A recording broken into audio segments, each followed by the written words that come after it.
welcome back to another episode of Into the 99, where we've got 99 cards, because Commander's number one. I am joined with my good old friends, Brian and Slothy. Slothy, how are you doing today? Oh, I'm doing pretty good, thanks. How about yourself? Oh, I'm doing pretty good. We were just talking about some of the games this weekend. Got out lots of games. We'll talk a little bit about that. Pretty solid weekend. I got a bunch of cleaning to do again today before work. But other than that, nice weekend. And Brian, how are you doing? Oh, not bad at all, actually. I had a good start to my weekend off, and then I got some video games in. Nice. Yeah, I've been playing a lot of Diablo 2, so I'll probably play that as well before I sleep today. My friend showed me Valheim, so we played that till like midnight last night. That's not too bad. Yeah, so we had a good time. Yeah. I'll talk about the commander that we're doing in a second here, but I just wanted to, right before we started recording, we were having a little conversation about Elish Norn. I played that Elish Norn deck this weekend. We went out to the LGS, and Elish Norn puts in work. Elish Norn really puts in work. Brian was saying he's going to build not it, but a Blink deck, because he has a nice Elish Norn as well. Yeah, I have to. It's too nice not to have in a deck and just have it. All those versions were really good, I think. Mm-hmm. Yeah. It's I also the Wednesday dance. It's still not a Wednesday dance. I don't know what's that dance. 100%. Brian, I promise that child doesn't look like that. No. But that's neither here nor there. That Elish Norn artwork's beautiful.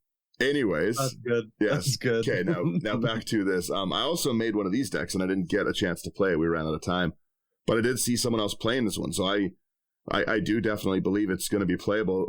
We're going over Slothy's deck this weekend. It's going to be Ovika, Enigma Goliath. So I'll let Slothy take it away and what it does, and kind of the deck archetype, and then we'll get into it. Yeah.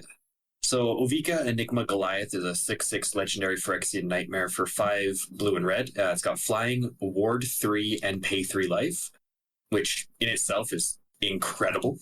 And it's also got, whenever you cast a non-creature spell, create X 1/1 red Phyrexian Goblin creature tokens, where X is the mana value of that spell, and they gain haste until end of turn.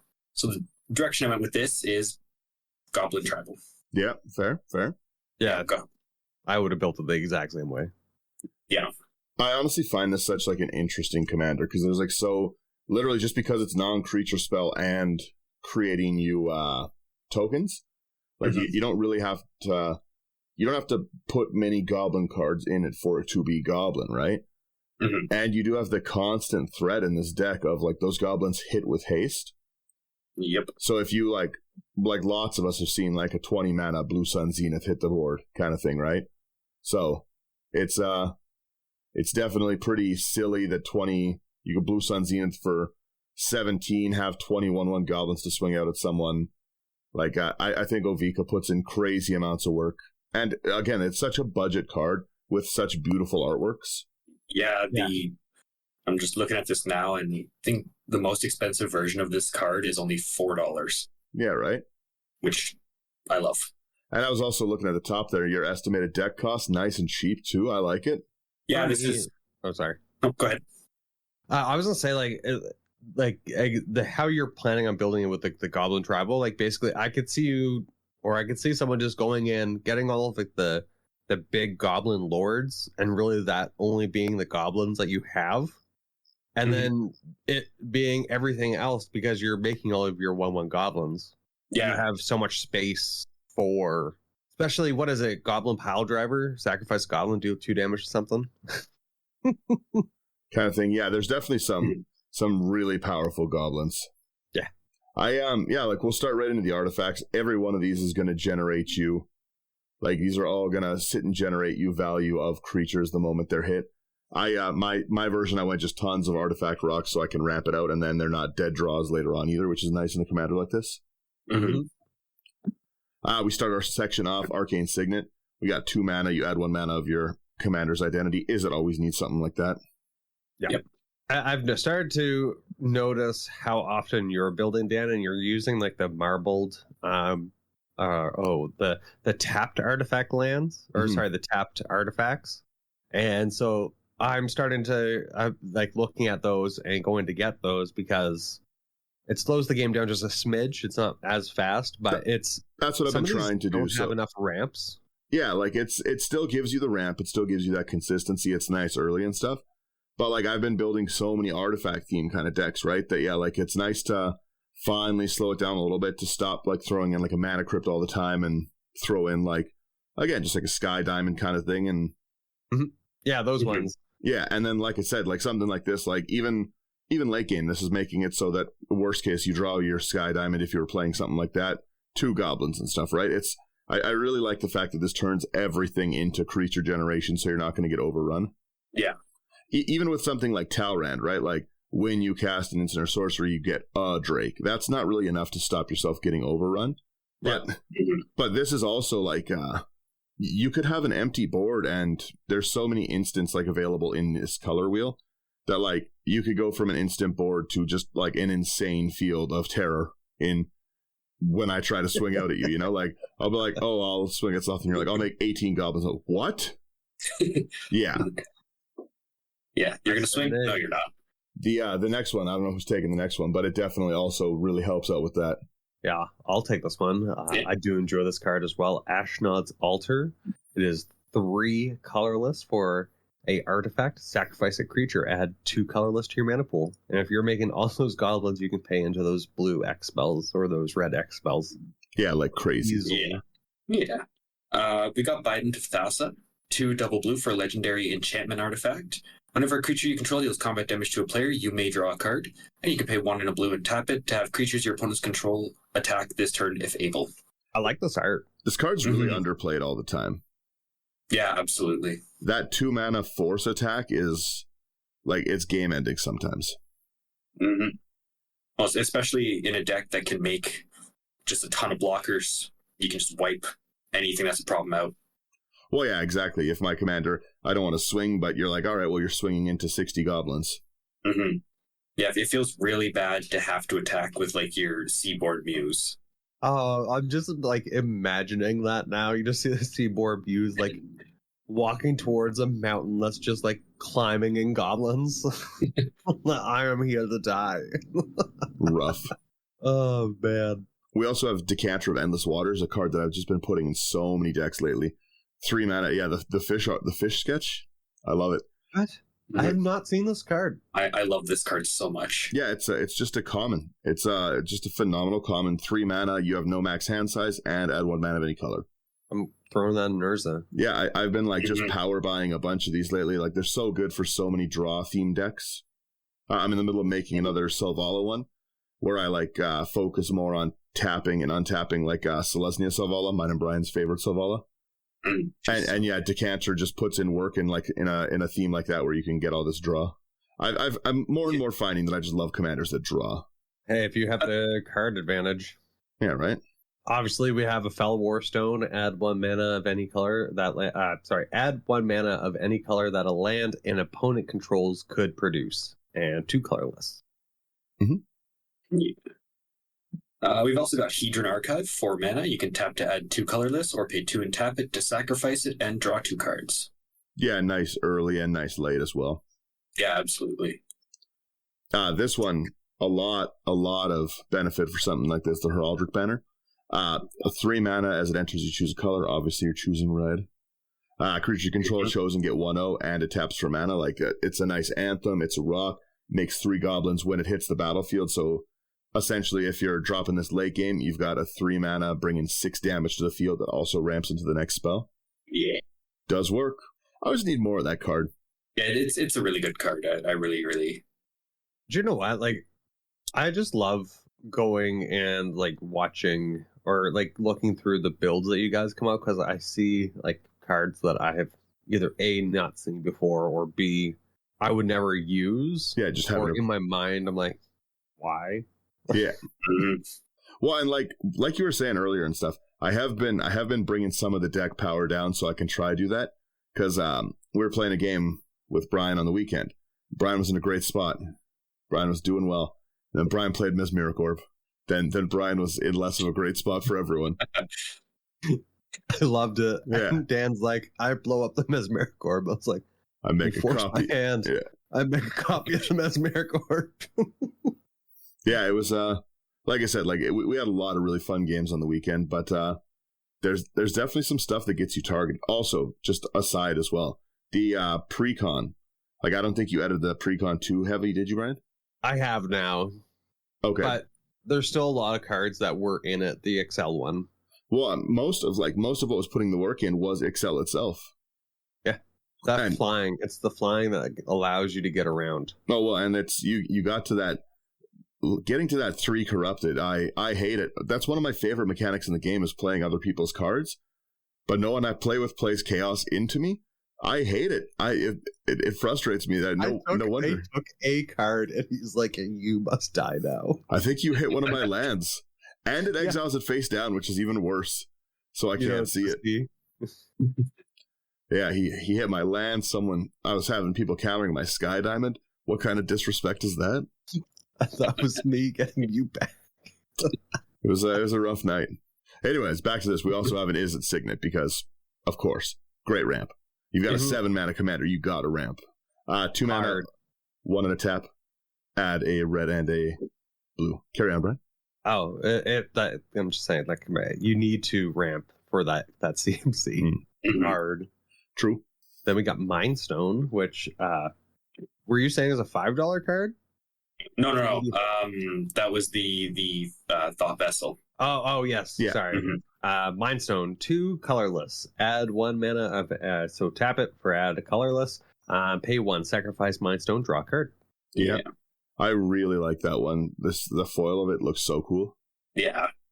Slothys, you take this one obviously, but next up we got Mind Splice Apparatus, 3 and a blue. It's got flash. At the beginning of your upkeep, put an oil counter on Mind Splice Apparatus, and instant sorcery spells you cast cause 1 less to cast for each oil counter on Mind Splice Apparatus. It's such a problem card.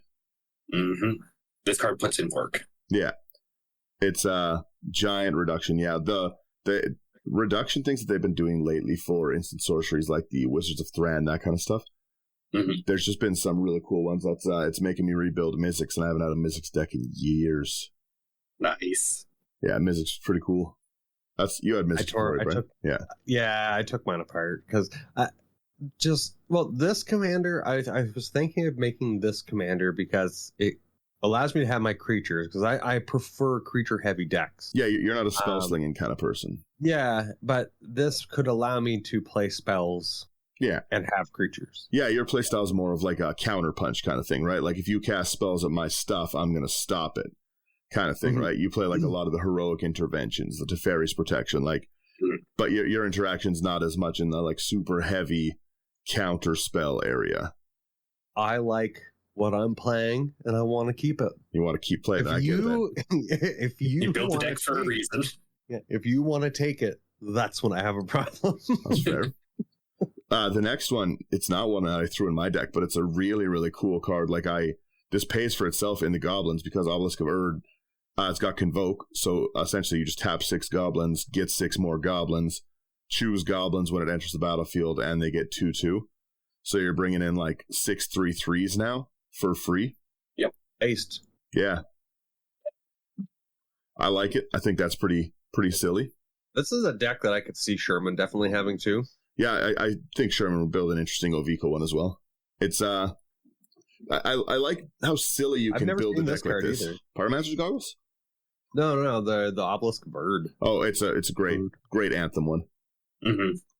Yeah, I was trying to build this deck for under $200, and this is just a like you said, phenomenal Anthem that fits that. Well, and again, like this is a great budget. This is a deck you could really, really easily pick up. A lot of these cards are fairly cheap. Like I think you've got probably a few like higher value things you can cut out, but yeah, absolutely. But even for the most part, yeah, I'm doing just a quick like scroll, and a lot of the sections are cheap. Yeah, like you could probably bring this down pretty easy, but it's still only around $170, $180 is nothing. Yeah.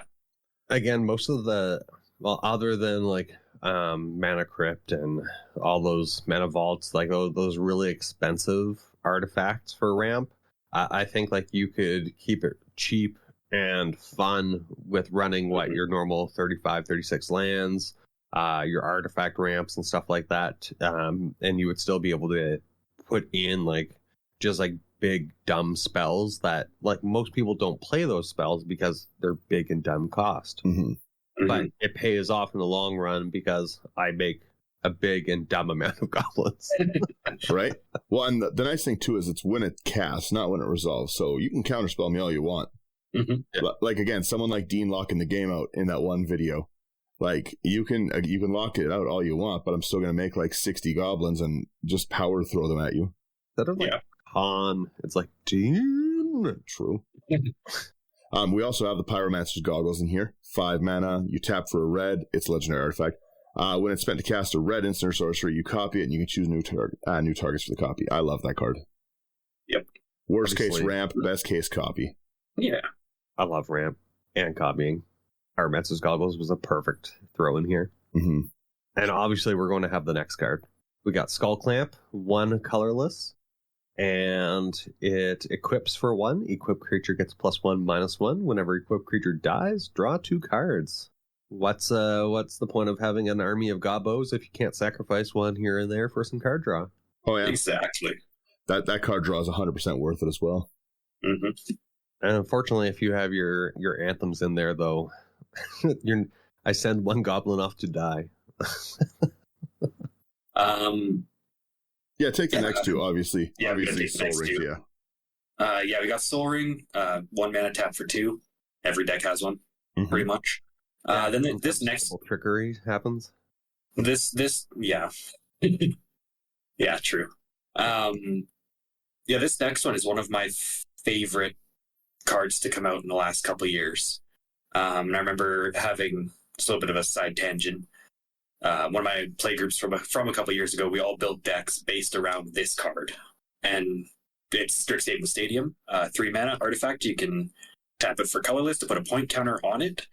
Whenever a creature deals combat damage to you, remove a point counter from Strixhaven Stadium. And whenever a creature you control deals combat damage to an opponent, put a point counter on Strixhaven Stadium. Then if it has 10 or more point counters on it, remove them all, and that player loses the game. This is also like a wicked card in a go wide strategy because you're going to get 1 or 2 goblins in no matter what a lot of the time. Yeah, absolutely. And we're going to have enough that they're not going to, like, the opponents are not going to be able to really do too much back to you to remove those counters. But I have never even considered running this in a proliferate deck. Yeah, that's actually how I built it when we were doing all building around that card. I really like that. That's definitely a card I've been overlooking for a long time, apparently. Yeah, and it's from one of the best sets of recent years, too. Strixhaven is amazing. I really did enjoy Strixhaven. Mm-hmm. I have to say, probably my favorite set's going to be this one, Phyrexian, for this year, unless they come out with something really good. But a lot of these really cheap spells, I've been really digging. Mm-hmm. The next set's really Phyrexia based too, so. Well, awesome. Yeah. This one, like I've been mentioning, like these really just cheap ramps I've been really loving. Talisman of Creativity, 2 colorless, tap, add a colorless, or tap, add a blue and a red, and it deals 1 damage to you. Yeah. And then finally we've got, on this artifact section, we've got Thought Vessel. 2 mana, you have no max hand size, tapped at it, and I still can never unsee that it looks like a samurai. Yeah. Once you see it, Brian, you'll never unsee it. Look directly. Thanks for showing me that one. Look directly in the middle, Brian. It's a nose. Nope. Then you see the mustache. Nope. He's refusing. Jumped ahead. It's gonna look like a star thing to me. Yeah, it's a big samurai for anyone watching the videos. Like going, I love it. It's like a samurai starfish. Yeah. You said we're going to enchantments next? Yep. He didn't want to discuss creatures. Okay, we'll hit creatures last apparently. So we'll go Goblin Bombardment. 1 in the red, you sack a creature, deals 1 damage to any target. That's pretty good. Have this one in foil, and it's with 1 motion, a pest is removed and a scourge inflicted. Yeah. Sounds like some goblin stuff. Yep. Gratuitous? Is that gratuitous? Yeah. Yep. Violence? 2 or I don't even know what this does. 2 triple red. Yeah. If a creature you control would deal damage to a permanent or player, it deals double that damage to that. Oh, interesting. Okay, I see why it's in there. Yeah, it's cool. Yeah. You could also, if you're looking to upgrade this, you could add like Fiery Emancipation as well. Triple, yeah. And I think that one's still around $25 or $30 though. So it's been a little pricey for a while, yeah. Yeah. Let's you want to do your instants or sorceries? Let's do sorcery. Sorcery first. Sorceries. We're here. Okay. gonna say the video master said instance, but Yep. Okay. Yeah. Sorry. no, we'll go sorceries because he's there now. We're up. Slothys, you start us off. Sure. We've got Blue Sun's Twilight. X double blue. Gain control of target creature with mana value X or less. If X is 5 or more, create a token that's a copy of that creature. That's a really good card. Yeah, phenomenal card. It's I've been putting that in a bunch of decks lately too because yeah, it's just really really cool. I love making I like making copies of things. I like taking things. Yeah. What's done to me? Yeah, I don't like when anyone takes my things. Brian exiles the top card of my land. I permatap his commander for a game. Yeah, I was getting him like with involuntary cooldowns and stuff. Brian was getting stun counters on his commander. Yeah, I had 3 on there, and I was like, oh, so what? Come on now. Atraxa decks just start proliferating stun counters. Nothing untaps ever. The next one too as well, like a must-have in a deck like this, Distant Melody. 3 and a blue, you choose a creature type, draw a card for each permanent you control that type. That's really good. Oh, yeah. That's really good. I like that a lot. You want this one here, Brian? Sure. We have Empty the Warrens, 3 and a red sorcery. Put 2/1/1 red goblin creature tokens onto the battlefield and storm. Gross. Yeah. That's with your commander out, that's minimum of 6 power for 4 mana. True. Yeah, I like that a lot. Yeah. We've got Epic Experiment. X, blue and a red. Exile the top X cards of your library. You may cast instant sorcery spells with mana value X or less from among them without paying their mana cost. Then put all cards exiled this way that weren't cast into your graveyard. Yeah, there's a pretty nuts amount of goblins you can generate casting a big one of these. Yeah. Yeah, like that's going to be ridiculous. Well, yeah, you're casting, especially like for me, I would put this in like my 10 drop slot so I can at least go 8 deep. And even if I'm hitting another 8 mana of it, that's going to be 18 goblins as well as the other effects. Yeah, that's going to be crazy. Oh, yeah. Next one too is another like must have in a deck like this. Your Goblin Warstrike. 1 red, Goblin Warstrike deals damage equal to the number of goblins you control the target player. I still will go out Scourge, Onslaught, Legion's best set ever. Or best block. I love the flavor text on this one. Fire, aim, ready. There's so many of them. They're not going to miss. At least one of them's going to hit something. Then we got Hordling Outburst, 1 and 2 red. Create 3/1/1 red goblin creature tokens. And these gobos are furry. We got furry gobbo friends. True. Yeah, again, another double, basically 6 for 6 or 6 for 3. Yeah. Leave no scraps, lest you attract pests. Do threat. Next up, we got Kindred Charge. 4 double red. You can choose a creature type. For each creature you control of the chosen type, create a token that's a copy of that creature. Those tokens gain haste. Exile them at the beginning of the next end step. Oh, wow. So you can make a whole bunch of goblins and then make 6 other goblins, and they all have haste. Yeah, this is so. Yes. The fun way of like the stacking too is that like, oh, by the way, I got another thing to talk about after. That'll be next week's episode. I know what it is already, Brian. It's that Boros deck. Now that I'm thinking about it again. Boros deck. The new one? Yeah. Anyways, with Kindred Charge, like specifically like how this triggers is like Ovika's going to make 6 goblins. So Kindred Charge is going to resolve seeing 6 goblins in play at least. So this card is generating you 12 goblins at a minimum. And with any kind of an anthem out, like if you've got like that obelisk or you've got your heraldic banner, something like that. But even if you don't, 12 goblins hitting the field is crazy. It's a lot. And that's a minimum. And this commander's so silly to try and remove. Like, in response to it, I'll try. Okay, well, go ahead. Like ward, pay 3 life, get a counterspell anyways. Yeah. And then the flavor text too is just for goblins. Yeah. Quantity is quality. I saw that too. I was like, that's perfect. Yeah, no, that's a really good one. I didn't include that one either in mine, but that's a great one. I might throw that in mine too. Nice. Yeah, and the next one. You were talking about this guy. Yeah, take this one, Dan, because you were talking about possibly building this commander. Yeah, Mizzix's Mastery. 3 and a red, exile target card that's an instant or sorcery from your grave. For each card exiled, this way copy it. You may cast it without paying its mana cost. Has an overload for 5 triple red. So again, an 8 goblin generation that's going to let you redo everything in your, like, this is what I'm talking about. You can go from an empty board state where it's not a big deal to suddenly just like, oh, I'm being overrun by 80 goblins. Yep. Gross. Yeah. Because even if you Mizzix Mastery, like, you could still cast Epic Experiment or something like that and exile it and still just be like, X is 0, but it's 2 mana, so 2 goblins. Like, this can rebuild your board like crazy. I'm actually kind of surprised that you don't have like tremors or impact tremors or the perforos. I think in a deck like this, you run out of spots so fast. That's what I found. Yeah, I could probably get that. My initial list to cut down for this deck was like 130 cards because I was like, these are so many cool like instant sorceries, and I was like, maybe this would be a cool one. And then I was like, oh, what about Disenchantment? Mm-hmm. There very much was an impact tremors before I did cuts. Yeah.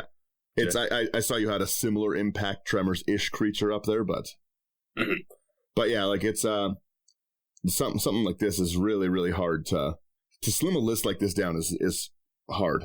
Yeah. Next up we have Past in Flames, 3 and a red. Each instant and sorcery card in your graveyard gains flashback until end of turn. Then the flashback cost is equal to its mana cost. And then this card also has flashback for 4 and red. Yeah. Yeah. I like that. I'm scared of that. We got Preordained next. Single blue, scry 2, then draw a card.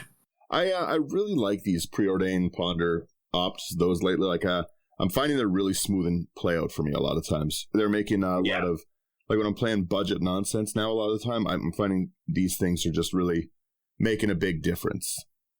That's how I've seen Sherman really dig for all of his answers. Yeah. Whenever something big's happening, when someone's going for a wind, he's like, I tap this, I do this, I look at the top 2 cards, or I scry 1, and then I put and like he's just playing a lot of these cards, like digging, searching, binning, like it. So yeah, like I really have been kind of jealous of that kind of play style, and I'm like, I should probably really try it, or at least start adding some of these cards in.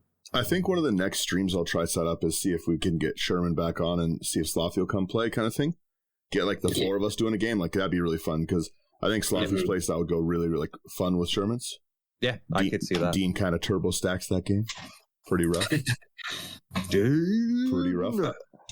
Yeah, it was the wrong pairing for that.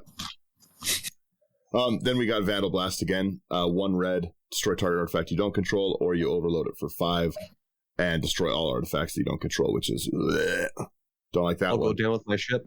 Language, Brian, language. I said ship. Oh, that's not what I heard. That makes more sense. That makes way more sense. Yeah. I'll go down with my ship if you blow up all my artifacts. There you go. Okay. All right, let's hit these instants. I don't know what I thought I was hearing. Gotta clean your ears, Dan. Apparently. Slothy, start us off with your instance here. Yeah, first instant. Papa YouTube, it wasn't a curse. Please, you gotta believe us. First instant we got is a braid, 1 and a red. You can choose 1, destroy target artifact, or it deals 3 damage to target creature. Probably most times artifact removal, I would guess. Yeah. Yeah, for 2. For 2, I like it. I hate the next card so much. Aether Spells. Yeah, I had that in one of my deck. Yeah, 3 double blue for each attacking creature its owner puts it on top or bottom of their library. That's gross. What do you like more, this or Cyclonic Rift? I hate Cyclonic Rift and everything. It should be removed from the format, but I still don't like losing my board state. That's rough. True. An offer you can't refuse. I've had this one used on me. I love this card. One of the best ones recent. Absolutely. 1 blue, counter target non-creature spell. Its controller creates 2 treasures.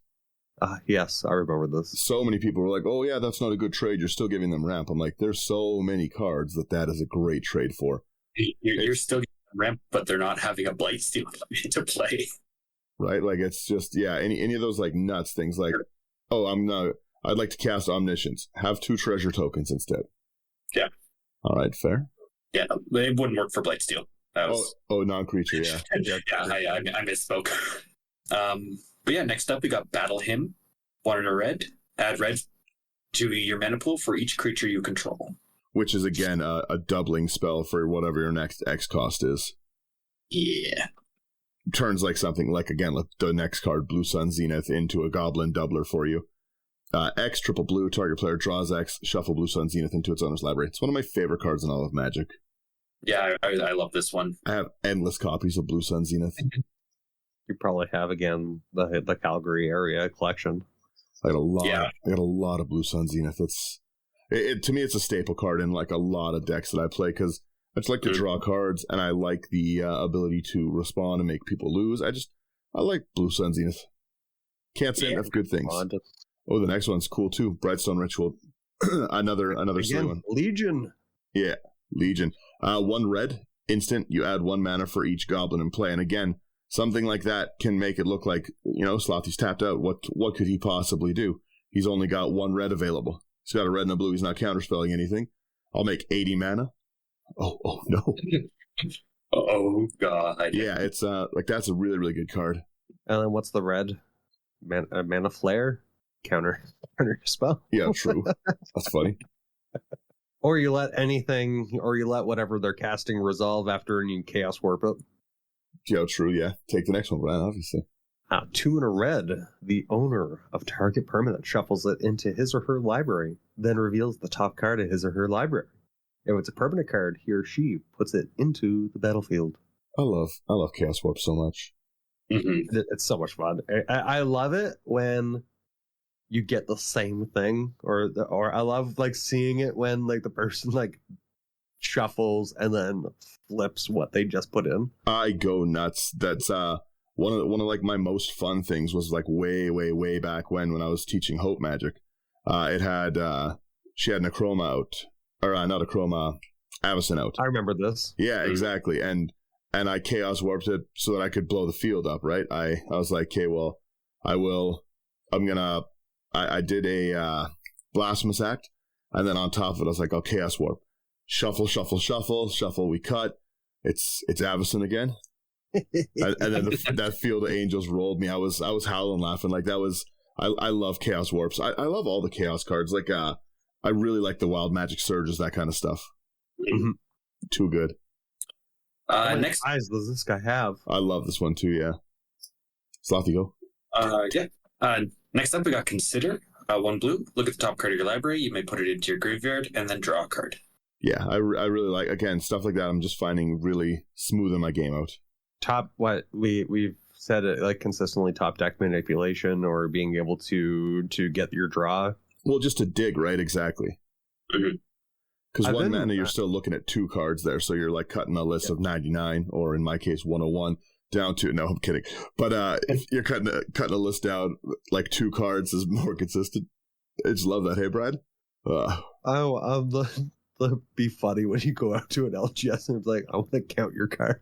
Yeah, we start getting invited out to conventions, but the judges are always deck checking me. Why? As long as you continue to make the joke on your podcast, we're going to continue to count. Yeah. It's at first it was a joke, but it's not a joke anymore. Brian was sleeving one of my, we got a lot of asides this episode. Brian was helping me sleeve on Friday when we went out to the LGS. I brought like 9 new decks. Had a problem. But Brian was helping me sleeve. And he's like, oh, like you're missing some cards. I was like, well, count those sleeves and stuff. And note that Dragon Shield set just had 104 cards. Yeah, I was just like, why is there so... And yeah. I like triple counted. I was like, that's 100 cards. I was like, why do I still have like 5 extra sleeves? I was like, what is going on here? But because it was Brian, those 5 extra sleeves are empty. I've been really digging these kind of spells. I picked up a couple other ones, like the three drop. So like this one, Counterflex, 2 blue and a red. This spell cannot be countered. Counter target spell you don't control, and Overload, 1, 2 blue and a red. I've been kind of really liking the other ones that they've been coming out with. Mm-hmm. Just been very nifty, I should say. Useful. Yeah, I really enjoy Counterflux and those type. Clearing the stack is always true. Nice. Very, very nice. Mm-hmm. And obviously this card's going to be in here. Yeah, you obviously have your counter spell. Your double blue counter target. Obviously going to be in here. What do you mean by that, Brian? You are who you are. Yeah. Daniel, you don't have enough interaction. Slothy has to make up for it somehow. Yeah, I played double interaction to make up for the lack of interaction Dan plays. I don't think there's like 7 instants of sorceries in that Elish Nord deck I played. That's why we need to play two-headed giant. We'll be just fine. Exactly. We got to sort Yeah, on my when I was at Ogre's Den on Friday before Dan showed up, we were playing that was a huge game.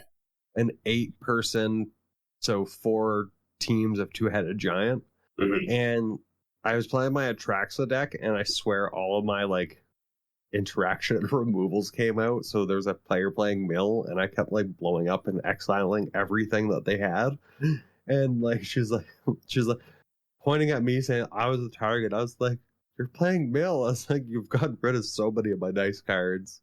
But then I played the same deck against Daniel and them, and none of my interaction came out. I was like, "This is upsetting." You shuffled it all away, Yeah, I put in so much removal, but yeah, nothing came out when I was playing against Dan. That's rough. Yep. Couldn't protect myself. The next one you really don't see in decks a lot as well. This Is It Charm.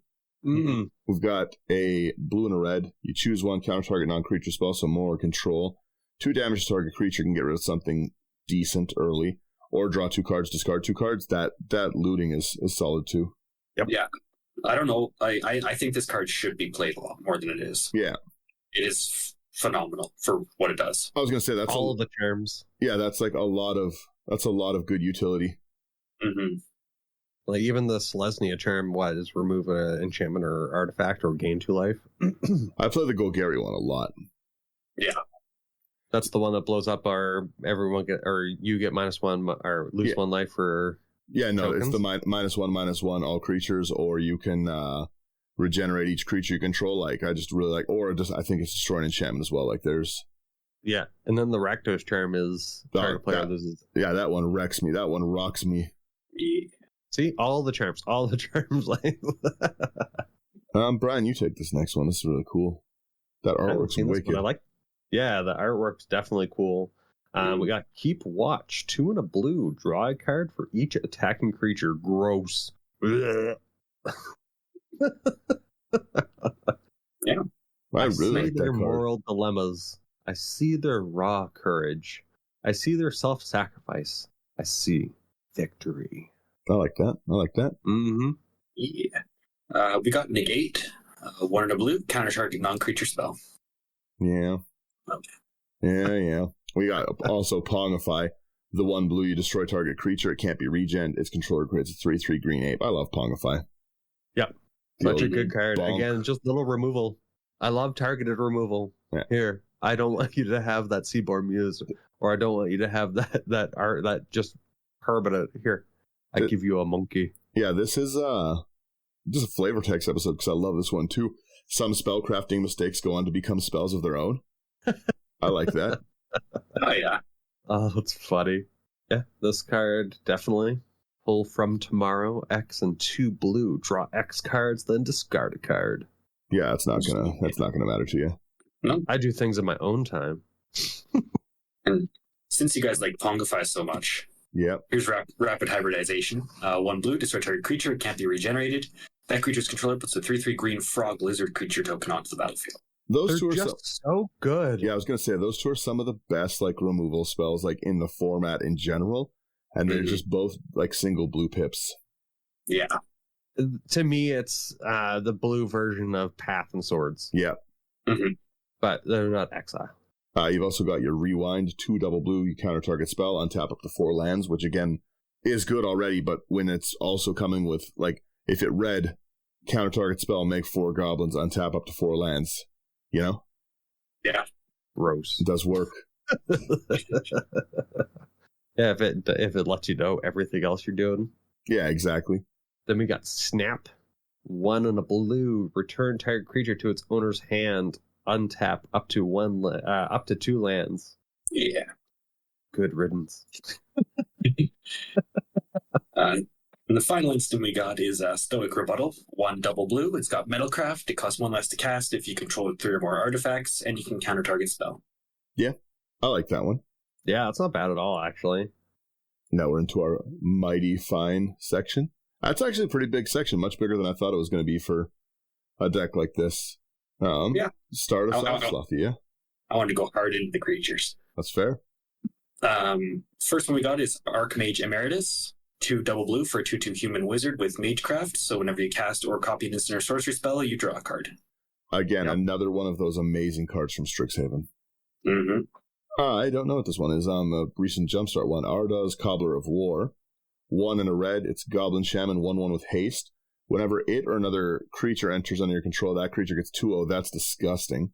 Gross. And then it has a mana dump, mana dump of create a 1/1 red goblin creature token with haste, activate only as a sorcery, but again, still just solid. Yep. All of those haste goblins coming down as 3/1s is silly. And then obviously Goblin Chieftain, 1 and 2 red for a 2/2 goblin, haste. Other goblins you control get +1/+1 and have haste. Anthem City. Mm-hmm. Yeah. There's so many good goblin lords. I've never seen this one. Goblin Shuriken? Oh, I love Goblin Shuriken. It's the I'll take it. It's the 1 red. It's a goblin. It's a 0/2. You sack a goblin to regenerate target creature. It's just such a good card to sit on the board there. Mm-hmm. I'm definitely a large fan of that one. Yeah. And next up, we got Goblin Electromancer. Blue and a red for a 2/2 goblin wizard. Instant and sorcery spells you cast cost 1 less to cast. Yeah, that's... You kind of got to have that one in a deck like this. Yeah, exactly. The reduction stuff, like I was saying, is going to be really, really important in decks like this. Like, you're going to put in so much work with them. Mm-hmm. Well, the reduction is really nice, and it fits the tribe, which makes me happy. You've also got your Goblin Matron, which is 2 and red. Oh, another card you didn't have that I thought you should was Bogart Shenanigans. Bogart Shenanigans. Which one's that? Bogart Shenanigans is whenever a goblin dies, it deals 1 damage to any target. It's an enchantment. A goblin enchantment, specifically. Okay. So you Very can... tribal. you can fetch it with Goblin Matron, which is... I have Goblin Matron in mind specifically for that fetch, which is why I was thinking about that one. Oh, yeah. Okay. I love those silly tribal enchantments. Mm-hmm. But yes, again, so it enters, you search for a goblin card, put into your hand and shuffle. That's great. You're in a goblin deck. You got a lot of goblins going on. Yeah. This is awesome. Yeah, you get your pick of the litter, basically. You know this next one here, Brian? Sure. We got Goblin Rabble Master. Rebel. 2/2 Goblin Warrior. Other goblin creatures you control attack each combat if able. At the beginning of combat on your turn, create a 1/1 red goblin creature token with haste. Whenever Goblin Rabble Master attacks, it gets +1/+0 until end of turn for each other attacking goblin. Who hurt you, Slothy? So that one could be huge, yeah. Who hurt these goblins? We'll have to have a word with them. I don't know who hurt them, but they're coming back. Yeah. Next up, we got Goblin Recruiter. 1 and a red for a 1/1 goblin. When Goblin Recruiter comes into play, search your library for any number of goblin cards, reveal them, shuffle your library, and put them on top in any order. You got so much draw that this isn't going to matter. Yeah, I like that a lot. Yeah. I hate this ability as well. When building so many artifacts next, Goblin Trashmaster. 2 double red for a 3/3, which a Goblin Warrior, it's pumping your other goblins 1/1. And it has sack a goblin, destroy target artifact. Some decks that I play, this will wipe the field. Mm-hmm. Urza. That's disgusting. Yeah.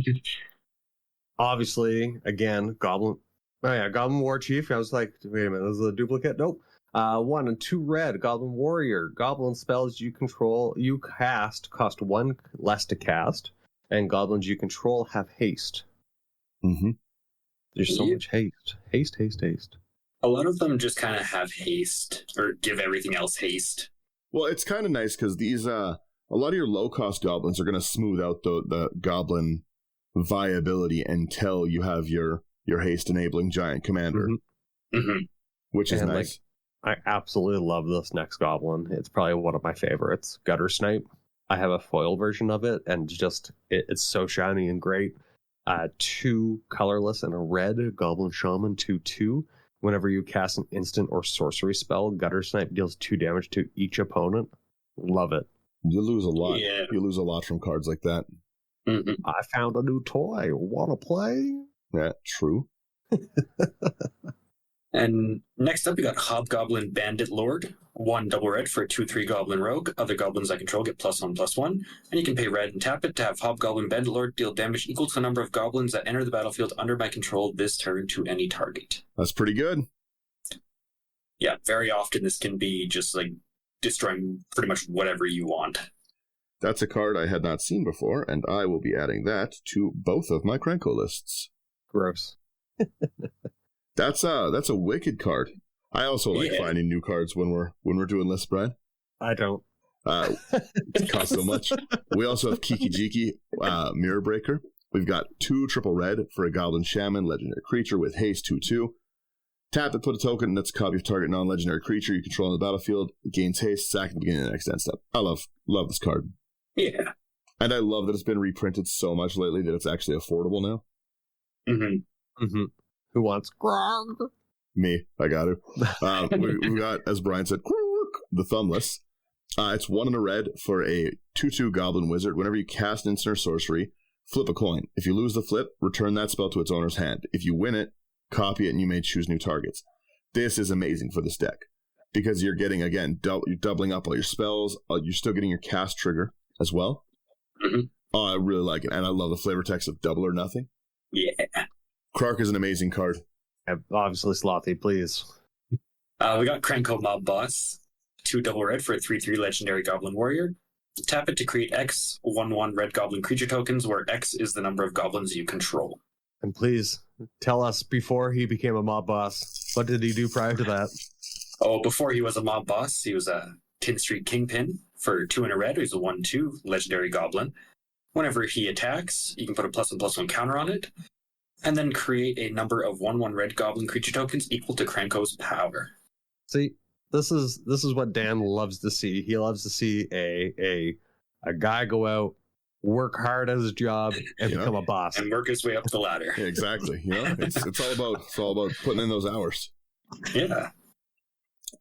I love Krenko, both of them. That's when I was saying I got to put them in my Krenko decks. I have both these as decks. Like, oh, nice. You also have Mystics in here. Yeah, 2 1 blue 1 red for a 2/2 Goblin Wizard. Whenever you cast an instant or sorcery spell with CMC greater than the number of experience counters, you get an experience counter. Instants and sorceries are 1 less for each experience counter. Yeah. Too good to not have it.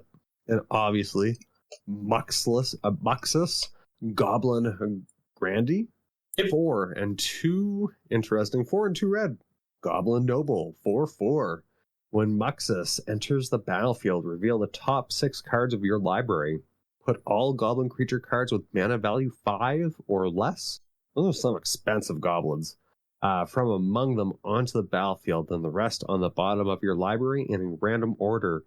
Whenever Muxus attacks, it gets +1/+1 until end of turn for each other goblin you control. Ugh. Yeah. And the best part about Muxus is the most expensive goblin in this list other than him is 5. So it's all goblin cards. I love Muxus as a commander. I just recently finally took that one apart, but I had that as like a commander deck running things like Blade of Selves to constantly make Muxus re-enter. Mm-hmm. I love Muxus. This is a very cool card. That's actually an old episode we have. Oui. Yeah. Also, a really good card. Please, someone. Your Skirk Prospector, sack a goblin, add a red. With those X spells, again, that's going to make things... You could very easily be Blue Sun Zenithing people out of the game with this ability hitting the field. You want to kill me, we all lose. Yeah, Skirk Prospector is amazing. There's so many goblins that, like, I'm kind of surprised didn't make the list, in all honesty. Like, Goblin Pile Driver, Siege Gang Commander. Again, like I said, for me, I didn't even go into any creatures, and I was at like 130 card list. Like trying to cut some of my lists down is just silly. Yeah. The last creature we have is, yes, as you said, one of the 2 non-goblins. Mm-hmm. It's Witty Roastmaster, 2 in a red for a 3/2 Devil Citizen. It's got Alliance, so whenever another creature enters the battlefield under your control, Witty Roastmaster deals 1 damage to each opponent. All right. Yeah, I'll allow it. I've been using Witty Roastmaster a lot in place of like a budget Perforos. It is a phenomenal common. Yeah, it's just a really, really cool, again, 50 cents for half the Perforos effect. I'm okay with that. Yeah. Oh, I have those. I should have put that in the Zyrus. Are you remaking Zyrus, or you? No. No, you took Zyrus apart. You killed the snake boy? Apart. Yeah, I killed the snake boy. Nekusar's being born. Nekusar.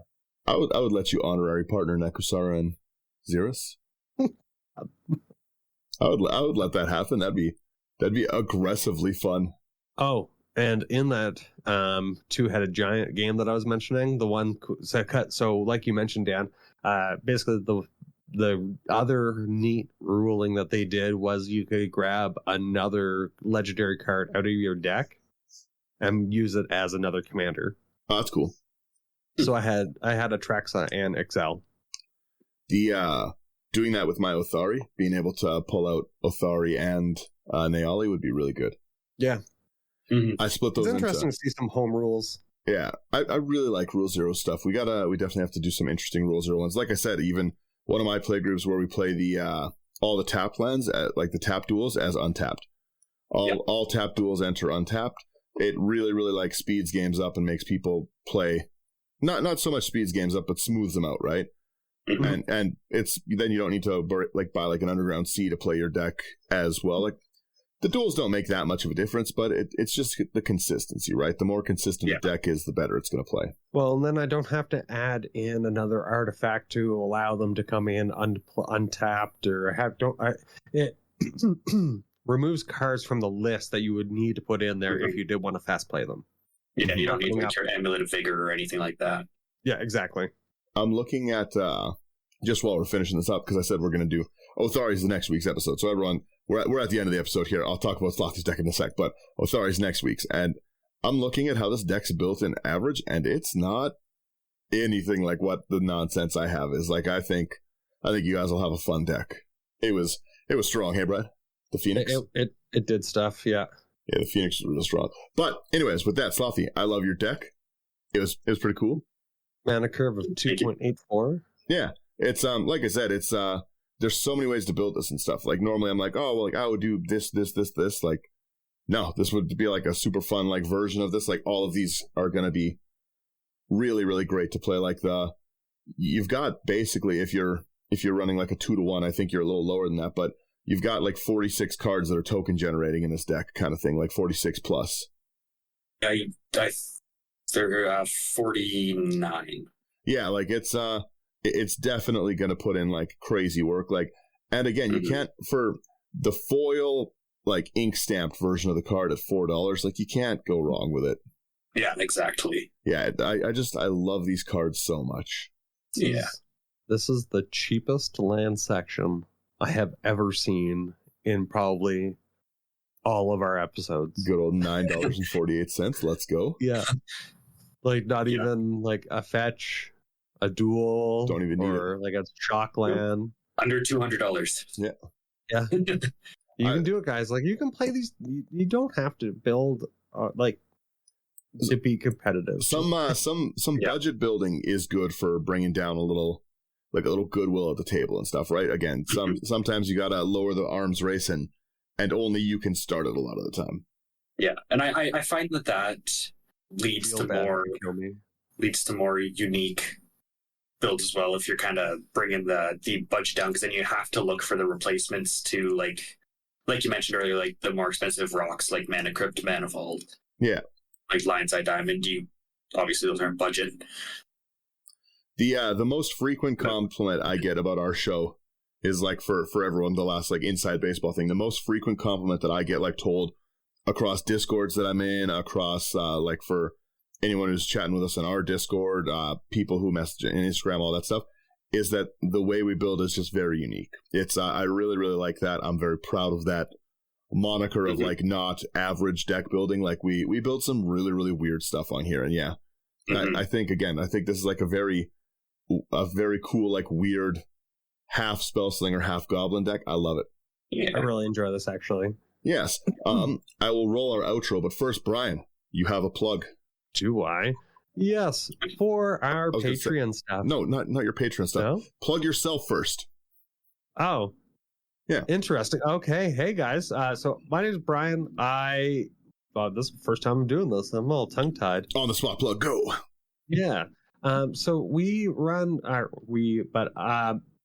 have another podcast called Tavern Banter. We do go over some D&D based rulings and world creation, character development, and role playing. Going on episode 6 that releases actually this Monday. So take a listen, and I hope you enjoy. Yeah, it's on YouTube and all the other normal places. It's up on Apple now, right? Yeah, I actually had to have a conversation with Apple. We figured out what was going on. I had to actually download their program. Ugh. I know, but using iTunes is gross. I know, but yeah, I'm on there now, and yeah, I really hope you enjoy. I have a lot of fun, especially like doing this podcast and everything, and just talking about stuff we love. Yeah, it's definitely an entertaining show. Check it out, especially like YouTube. Brian's got a nice YouTube video up for it every week, kind of thing. And I will say you kind of started doing that at like the perfect time, because I love listening to D&D podcasts, but all of them either stopped making episodes like a year ago or just kind of inconsistent. So I'm really liking that there's a new one. Yeah. I'm glad that you're enjoying it. But yeah, so check it out if you guys like Brian, and we all do, obviously. Brian's abused enough in Magic, and D&D's a safe place. Yeah, it's I make the rules. Yeah. Brian is the master of that game. I go to counterspell. You'll counterspell nothing. Yeah. No, the god stepped in. Exactly. All right, and with that, now Brian, plug Patreon. Oh, actually, one second. Yeah. You can't hear the music, so I'll plug here. Check us out on Patreon. We've been doing a lot of cool stuff. You'll see all our videos a little bit early and stuff. We're gonna be rolling that out. Really good group of people to chat with. We talk lots and lots. Thank you for everyone who's been checking it out, signing up, messaging us for it. Seeing more people on it'll be pretty great as well. We're going to be doing some patron streams as well as the time comes. So I'm looking forward to that. If you like our content, check us out at intothe99.com. Again, the 5 stars keep coming in. You guys are amazing for doing that. Thank you so much. We appreciate it. I know a lot of my ideas aren't the 5 stars, so Slothy and Brian definitely appreciate that. But yeah, no, with all that, I appreciate everyone who gets to the end of the episode. Interact with us on Discord, Instagram. We're on Twitter a bunch of the time now. Slothy is the one running the Twitter, so if you want to chat with Slothy, head over to Twitter. And yeah, again, I just appreciate everyone coming out and doing it. Thanks for checking out this list. If you want to buy these cards, and there's some for some reason you can't afford in this $170 deck, go to abyssproxyshop.com, promo code IT99. Maybe you want to put Mana Crypt in here, and maybe you want to trigger for 0 goblins. I don't know. I don't build for you, right? But it is what it is. With that, that's the end of my rant, basically. I think I covered everything. Check out Brian's podcast, other one, Tavern Banter. He's got Instagram as well. Subscribe to him on YouTube. Subscribe to us on YouTube. What are we talking about? We make interesting videos. And yeah, again, share this episode with your friends. Yeah, that's pretty much it. Yeah. Bing, bang, boom. Eventually, me and Brian will just record an outro, or me, Brian, Slothy. We'll figure something out. Yeah. But yes, again, at the end, thank you, and have a great week. Peace, guys. See you later.